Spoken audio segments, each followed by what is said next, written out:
she was extremely, kind and generous as well.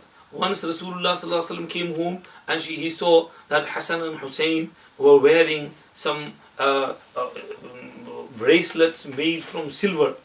So Rasulullah sallallahu alaihi wasallam said to Fatima, "Oh, what have you done? These, I don't want dunya in my family's household. Take them off, give to some other poor people." And she immediately took them off. And Rasulullah sallallahu alaihi wasallam said that go and give these to those poor people. Rasulullah sallallahu alaihi wasallam said, "I want my household to be as simple as possible." Once Rasulullah sallallahu alaihi wasallam was invited by Fatima, they had a guest, and she cooked some food for them. So she said to Ali, "If we call my father, he can also join us." So Rasulullah sallallahu alaihi wasallam came, and he entered the house, but he saw that she had hung a curtain with embroidery in the house. Rasulullah sallallahu alaihi wasallam came, stood up there, and then returned immediately. So Fatima was really, shaken, and she ran behind Rasulullah sallallahu alaihi wasallam. She asked Rasulullah, "Have I done something wrong? Please, why are you naraz? Why are you displeased? Why are you going away?" And she said, "You have hung that, beautiful in your household. I am a prophet of Allah. I can't go in a house which is beautified in that manner." "Okay, then you tell me, what should I do with it?" Rasulullah sallallahu alaihi wasallam said, "Take it off and give it to some poor people." She immediately did that. So Sayyidatuna Fatima was nurtured and trained by Rasulullah sallallahu alaihi wasallam in this manner. Rasulullah sallallahu alaihi wasallam had great love for her. Many Sahaba said that she was the most beloved to Rasulullah sallallahu alaihi wasallam, and he used to many times say it regarding her and her children as well, "Oh Allah, I love them, you love them too." Rasulullah sallallahu alaihi wasallam once said, "Fatimatu bad'atun minni yaribuni ma rabaha wa yuzini ma azah." Fatima is part of me. Whatever hurts her hurts me. Whatever worries her worries me. Rasulullah sallallahu alaihi wasallam once gave her the basharat of being Sayyidatu Nisa'i Ahlil Jannah. When Rasulullah sallallahu alaihi wasallam's last moments were approaching, Fatima radiallahu anha along with others came. Now she was the only survivor of Rasulullah sallallahu alaihi wasallam. Rasulullah sallallahu alaihi wasallam's other children had passed away beforehand. Zainab, Ruqayya, Kulsum, all had passed away. And she was the only one left from the family of Rasulullah sallallahu alaihi wasallam. She had to grieve for Rasulullah sallallahu alaihi wasallam. So she came to meet him during his illness and his last days. And she says, Aisha radiallahu anha says that she approached, her manner of walking was exactly like Rasulullah sallallahu alaihi wasallam. Rasulullah sallallahu alaihi wasallam welcomed her and told her to called her closer and sat her by his side. And then Rasulullah sallallahu alaihi wasallam whispered something in her ear, and she started crying. And then after a while he whispered something and she started smiling. So Aisha radiallahu anha said, I was amazed. After the majlis finished, I asked Fatima radiallahu anha, what was this? I have never seen anyone, crying and then so quickly smiling as well. And she said, it's a secret, I can't tell you. Aisha says, when Rasulullah sallallahu alaihi wasallam passed away, I reminded her again that I am your mother, Ummul Mumineen, I have haqq over you, please tell me that secret. And she said, now I will tell you. And she said that what he said to me was that, oh Fatima, Jibreel used to go over the Quran and the door of the Quran with me once every year. And this year in Ramzan, he did 2 doors and twice he went over it with me. I feel that this is a sign that my death is closer and now I'm going to die and I won't live much longer now. So when he mentioned his death, I burst into tears and I started crying. And then when he saw me in that state, he said, oh Fatima, would you not be happy if I told you that you will be the first to join me from among my family? And also you will be Sayyidatu Nisa'i Ahlil Jannah, the leader of the ladies of Jannah. When he said that, I started smiling. And that was the case. Sayyidatuna Fatima radiallahu anha was the first one to join Rasulullah sallallahu alaihi wasallam after his death, because she also only lived for 6 months after Rasulullah sallallahu alaihi wasallam, and then she also passed away. So this is when Rasulullah sallallahu alaihi wasallam gave her the title of Sayyidatu Nisa'i Ahlil Jannah. And when Rasulullah sallallahu alaihi wasallam was breathing his last, she was sitting close by, and she couldn't take it, and she said, "Wa karba abata, hi, Meri Abba ki musibat, hi, the anxiety and musibat upon my father. And Rasulullah sallallahu alaihi wasallam opened his eyes and he said, La karba ala abiki ba'd al-yawm. After this day, there will be no trouble and no problem upon your father. And when Rasulullah sallallahu alaihi wasallam passed away, she said, Wa abata ajaba rabban da'ah, wa abata ila Jibreel nan'ah, wa abata man jannatul firdaus ma'awah. Oh my father, you responded to the call of your Lord when he called you. Oh my father, we relate your death only to Jibreel alayhi salam. And oh my dear father, your abode is definitely Jannah, and you have gone to Jannah, to a better place than this dunya. When Rasulullah sallallahu alaihi wasallam was buried, and Sayyidatuna Fatima radiallahu anha was so grieved that the Sahaba say, Ma ru'iyat dahikatan ba'da Rasulillahi sallallahu alaihi wasallam qattu. That after Rasulullah sallallahu alaihi wasallam's demise, people never saw Fatima smiling, and she couldn't take it. She had it inside her. When Anas came after burial of Rasulullah sallallahu alaihi wasallam, she said, Ya Anas, atabat anfusukum an tahsu turaba ala Rasulillahi sallallahu alaihi wasallam. How could you put soil on the body of Rasulullah sallallahu alaihi wasallam? Did you agree with that? Were you able to do that? And she said after that, ماذا على من شم تربة أحمد أن لا يشم مدى الزمان غواليا صبت علي مصائب لو أنها صبت على الأيام صرن لياليا. What harm is there upon the person who has smelled the fragrance of the mitti and the soil of the qabr of Rasulullah sallallahu alaihi wasallam? What harm is upon him if he doesn't smell any more fragrances after that? And that Rasulullah's fragrance and his turbat and his mitti is the most blessed mitti and soil around the whole world.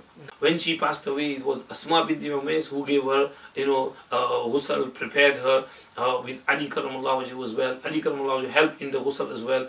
And then she was taken and buried in Jannatul Baqi. Her janazah salah, who prayed her janazah salah? Amir ibn Sharahil al-Sha'bi says, Imam Ja'far al-Sadiq narrates also from Imam Muhammad al-Baqir, from his father, from Hazrat Hassan radiallahu anhu, that when the janazah of Hazrat Fatima radiallahu anha was ready, Abu Bakr and Umar and other great eminent Sahaba, Sa'd ibn Abi Waqqas and others, all were present. And Ali karamullah wajhu took hold of the hand of Abu Bakr Siddiq radiallahu anhu, said, Abu Bakr, you lead the janazah. Abu Bakr said, no, Ali, you are the husband, you should lead. And he said, no, Amir Mu'mineen, no one will lead her janazah except you. And Abu Bakr Siddiq radiallahu anhu led the janazah salah of Hazrat Fatima radiallahu anha, and then they lowered her into her grave in Jannatul Baqiyah. She was buried in Baqi, where the Ahl Bayt's graves are, near the graves of Ummahatul Mu'mineen, Hazrat Aisha radiallahu anha and others. Very close to their graves is the grave of Sayyida Fatima radiallahu anha. And Sayyidatuna Fatima radiallahu anha, was survived by her children Hassan, Hussein, Zainab and Kulthum. And this is a short biography of Sayyidatuna Fatima Zahra, Sayyidatun Nisa'i Ahlul Jannah. Rasulullah sallallahu alaihi wasallam said, Bad'atun minni, she is part of me. And in many hadiths he gave the basharat that Fatima will be with me in Jannah, Ali will be with me in Jannah, Hassan and Hussein will be with me in Jannah. Sayyidatuna Fatima radiallahu anha narrated about 18 hadiths from Rasulullah sallallahu alaihi wasallam. Very, very great hadith. I don't want to go into the detail of that. And Rasulullah sallallahu alaihi wasallam said, Ya Fatima, inna Allah yaghdabu li ghadabiki wa yarda li ridaki. Allah gets happy upon your pleasure, Allah gets angry upon your anger. Rasulullah sallallahu alaihi wasallam said to Ali, Fatima, Hassan, Hussein, Ana harbun liman harabakum wa silmun liman salamakum. I am at war with who is at war with you, and I am at peace with who is at peace with you. Rasulullah sallallahu alaihi wasallam said, Innama yuridu Allahu liyudhiba ankum rijsa ahlal bayt wa yutahhirakum tathira. Allahumma haulai ahlu bayti, these are my Ahl Bayt, so shower your rahmat and mercy upon them. And Rasulullah sallallahu alaihi wasallam mentioned many other virtues with regards to Sayyidatuna Fatima radiallahu anha. Among the ahadith she narrated 18 ahadith which are narrated by Imam Zahabi rahmatullahi from the ulama who have narrated them in the Kutub Sitta, that one great hadith which Fatima narrated, that when a person enters a masjid, he should say Bismillah wassalamu ala Rasulillah, Allahumma ghfir li dhunubi waftah li abwaaba rahmatik.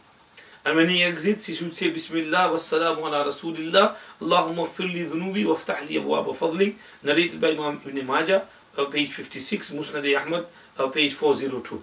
So this is a very good hadith, because it narrates every time you go in masjid, you should send salam to Rasulullah sallallahu alaihi wasallam. She also narrated that great hadith for qarz. If you have too much loan and debt on you, Rasulullah sallallahu alaihi wasallam said, read this dua, Allah will lighten your debt. Allahumma rabbas samawati as-sab'i wa rabbal arshil azim, rabbana wa rabba kulli shay'in, munzil at-tawrati wal injili wal qur'an al-azim, أنت الأول فليس قبلك شيء وأنت الآخر فليس بعدك شيء وأنت الظاهر فليس فوقك شيء وأنت الباطن فليس دونك شيء اقضي عنا الدين وأغننا من الفقر. So these are some great ahadith narrated by Sayyidatuna Fatima Zahra radiyallahu anha. May Allah give us tawfiq to study the seerah of our Ummahatul Mu'mineen, Sahaba, Sahabiyat, and adapt their lifestyle and learn from them. So this is the seerah. And ladies who are going to listen to this subject, I will request you to learn from the seerah of Fatima radiallahu anha, emulate her, copy her, try and be like her, so you can be with her in Jannatul Firdaus, inshallah. May Allah subhanahu wa ta'ala help us to practice. And like we said, among the generosity of Sayyidatuna Fatima radiallahu anha, the hadith narrated when they were hungry, Sayyiduna Ali radiallahu anhu brought something to eat, and she had cooked some food. However, one miskin came, then a yatim came, then a qaidi, a prisoner came, and she fed that to them, and she stayed hungry for the next day as well. And Allah subhanahu wa ta'ala mentioned them in the ayat, وَيُطْعِمُونَ الطَّعَامَ عَلَى حُبِّهِ مِسْكِينًا وَيَتِيمًا وَأَسِيرًا. There are plenty of masakin in the world today. And here we have Fatima being generous, even though she herself is in need, but she stays hungry and feeds others. And so, today Allah has blessed us, and we can do so much, and gather so much neki and hasanat for our hereafter. Please Allah subhanahu wa ta'ala earn His pleasure. So, we should try and follow in the footsteps of Fatima radiallahu anha, and the ladies who are making some collection, help them with that, and make du'as as well, that Allah subhanahu wa ta'ala accept their work, and accept this great conference which is taking place, all the bayanats which have been delivered to you, and inshallah they will be extremely beneficial for you. May Allah subhanahu wa ta'ala accept the good work that the al-muhsinat are doing, and whoever they are working with, Allah subhanahu wa ta'ala bless them, accept their work, and open new channels for them, help them, and create that gentleness, kindness, softness within our hearts as well, so that we feel like spending in the path of Allah. We don't have to be told that this is the virtue and thawab. We should offer as much as we can, and inshallah Allah subhanahu wa ta'ala will be happy and pleased with us. May Allah subhanahu wa ta'ala give us tawfiq to practice. We make short dua and finish off. Subhanak Allahumma wa bihamdik, nashhadu an la ilaha illa anta, nastaghfiruka wa natubu ilayk. اللهم صل وسلم وبارك على سيدنا ومولانا محمد عبدك ورسولك النبي الأمي نبي الرحمة كما تحب وترضى عدد ما تحب وترضى كل ما ذكره الذاكرون وكل ما غفل عن ذكره الغافلون. اللهم ربنا آتنا في الدنيا حسنة وفي الآخرة حسنة وقنا عذاب النار. ربنا اغفر لنا ذنوبنا وإسرافنا في أمرنا وثبت أقدامنا وانصرنا على القوم الكافرين. رب اغفر وارحم وأنت خير الراحمين. اللهم انفعنا بما علمتنا وعلمنا ما ينفعنا وزدنا علما يا أرحم الراحمين يا أرحم الراحمين يا أرحم الراحمين. اللهم اغفر لجميع أمة سيدنا محمد صلى الله عليه وسلم. اللهم ارحم أمة سيدنا محمد صلى الله عليه وسلم. اللهم تجاوز عن أمة سيدنا محمد صلى الله عليه وسلم. Oh Allah, have mercy upon the whole ummah. Oh Allah, forgive us and forgive the whole ummah. Oh Allah, the ummah is going through a very turbulent time these days. Oh Allah, give us the tawfiq to learn the seerah of our pious predecessors and follow in their footsteps, emulate them, copy them, and follow in their footsteps. Oh Allah, accept our humble du'as, be pleased with us, give us tawfiq to do more, and forgive our shortcomings. ربنا تقبل منا إنك أنت السميع العليم وتب علينا إنك أنت التواب الرحيم. وصلى اللهم وسلم على سيدنا محمد وآله وصحبه أجمعين برحمتك يا أرحم الراحمين.